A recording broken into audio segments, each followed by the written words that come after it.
Good morning, Fulham fans. What a time to be alive. What a time to be a Fulham fan as Zach Ball comes in straight away. Unbelievable. Just drink this in while this is happening, lads and ladies. This is just, Fulham up to 7th in the European spots. I honestly really can't believe it. What a game. The turnout last night was incredible as well. Given all the train strikes and nonsense like that, I went up on the club coach. It was brilliant. It was really good. The atmosphere from start to finish was just incredible. And Fulham have won 3 games on the bounce, right? Let's not forget this. And 3 very different sort of wins as well. Weren't at our best last night. I don't think anyone could argue with that. Much like Southampton, we looked a little bit kind of led like the tight succession of games is really starting to sort of catch up on us. But we still found a way to win. We dug deep, ground out just a really hard fought victory against the Leicester side who dominated possession for on basically all of the second half. And yeah, just absolute scenes. We've got people in the chat already. Thomas, just incredible. Through all the years of pain, Zach coming back in. I mean, just one of those really. It felt like a pivotal win last night. Winning, going to the King Power Stadium and nicking, grinding out a 1-0 victory. For me, that all but secured our safety. There was an amazing stat in our Telegram chat by Alistair Nimmo saying, with 28 points now on the board, if we match the lowest performing team this season's points tally, which is currently Southampton on 12, by the end of the season, we will end on 40 points. I mean, just incredible. Really, and, like, we're starting to think now because obviously, I think we've all had our sights set on their Premier League survival, but now I think we can allow ourselves to start looking up the table, a little bit, but, just a fantastic win. Also, I think it was quite telling last night how, so on our Telegram chat, we have a man of the match poll, and, Bernd Leno got a resounding 91% of the votes, Tete with a further 9%, which just goes to show, like, how deep we dug and how well we defended. Yeah, it was just incredible. So, I mean, since the World Cup, we've had 3 wins on the bounce, different ways to win. We had the set pieces against Southampton, we just overall ball control and quality against, Crystal Palace when we played them in the park, and then as I've said, we've kind of dug deep. Fulham have now matched their 21 season points total, and we have 20 games to go. It's just unbelievable. Mitro has also matched his goal tally, all-time Premier League goal tally. So he got 11 goals in 15-16, and he got 11 goals again in 18-19. He's on 11 goals already, and we've still got, like, we're halfway through the season. Just Just enjoy this. This is brilliant, and it's such a joy to watch Fulham play. I'm going to that game on Thursday. I can't remember the last time I was that excited to go to a Fulham match. We can do Chelsea on Thursday. It's such a shame that Mitro picked up that booking, which means that he's now ruled out of the Chelsea game, which kind of put a little bit of a, dampener on celebrations, but I still think we can. Vinicius played really well in the, friendly against West Ham, before the game's kicked off again, and now's his chance to, I guess, show what he can do. I had a really funny stat actually before the game that if Mitro got booked, then that would mean he'd be ruled out for the Chelsea game. However, if he got a second booking, meaning he got sent off, then the red card would have been in play for the FA Cup game against Hull. So and you might have seen towards the dying embers of that game, Mitro putting in some arms and shoving, he's throwing his weight around a little bit. Maybe he was trying to pick up a second yellow, I don't know. I don't know what the rules are, if anyone can clarify on that. But, the silver lining with Mitro is that he still, although he scored a fantastic goal yesterday, which we'll come on to, he still looks like he could do with a bit of rest and get, fully up to full fitness. So, and I doubt that he'll get taken to Hull in the FA Cup. So hopefully it will give him a little bit of a chance to rest and recuperate. But yeah, let's talk about the goal now because I've I've gushed long enough. And can we just appreciate that ball from Willian put in? Just absolutely sumptuous, and I think Willian is proving this season that, class is permanent, you know? And there's a lot of comparisons, and I personally think he reminds me a lot of the resurgent Damien Duff in the Hodgson season, in that, a player maybe with a little bit of a point to prove, kind of in the, perhaps twilight of his career, but just playing sort of seemingly with no pressure on him, and um, just seems to really be enjoying, his football, and that ball that he put in for Micho was just inch perfect. Couldn't couldn't get more perfect, and the finish obviously for Micho is what you can expect of this man.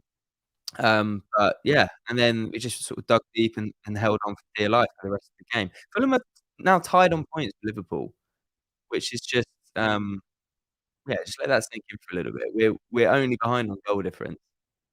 I think we're on 3, they're on 12. I'll check that, but you would have bitten someone's hand off in January for that. We've got a comment here from Carl saying, "Leno was fantastic. Ream Tosin have improved a lot this season." Yeah, it was nice to see Tosin come back into the fold, and I thought he did do really well. It was interesting 'cause obviously Diop's performances have been very good, but Tosin on his return, was really, really solid at the back, and you could tell when we were, flagging a bit in the second half and Marco brought on, Issa Diop into a kind of 5 at the back with Willian for a little bit sort of playing in the wing back role.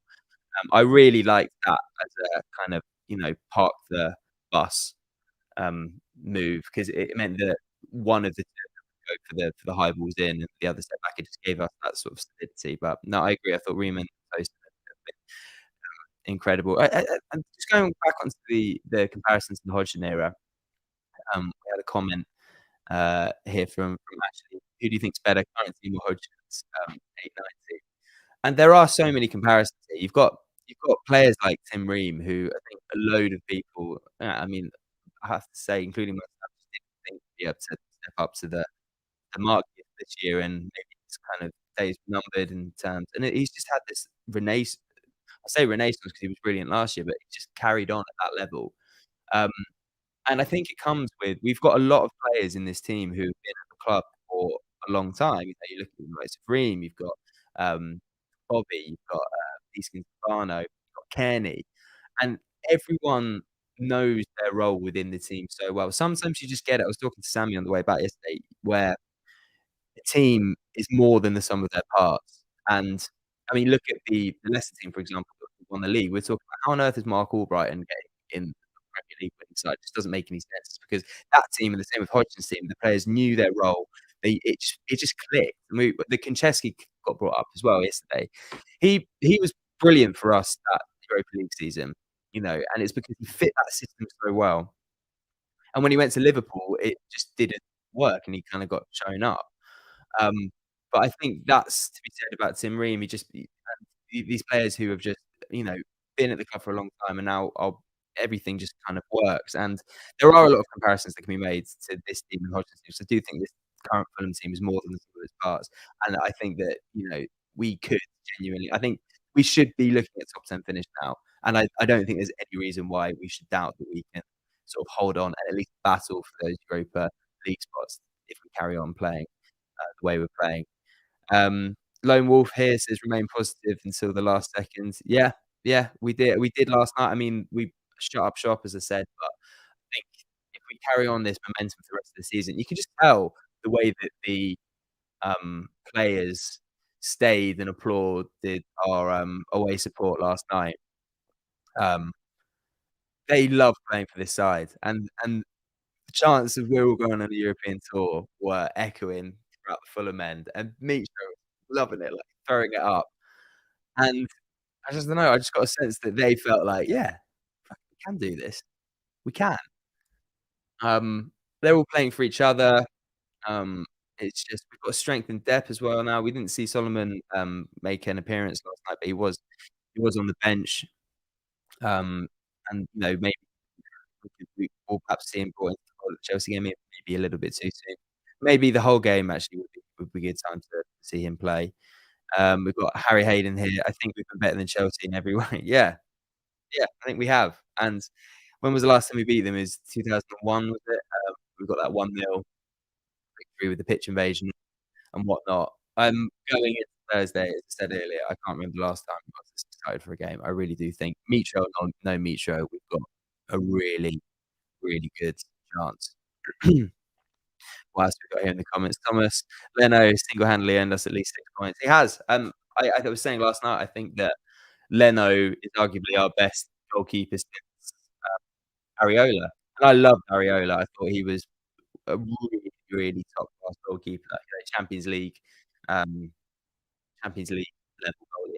It still blows my mind that he's sat on the bench at West Ham. He's far too good a player to be sort of on the sidelines. But Leno, he reminds me of watching someone like like a Neuer, without perhaps the sweeper keeper element to his game, but just that solid presence. He just settles the back line, commands his defenders, and I agree, at least 6 points. Really, really top. I mean, the signings that we've made have been this season have been so shrewd. Palhinha, I mean, I don't really need to go on about how much of an important player he is for us this year. If we can keep hold of him for another season, then incredible. But obviously, I think he's going to be going. He's destined for very good things.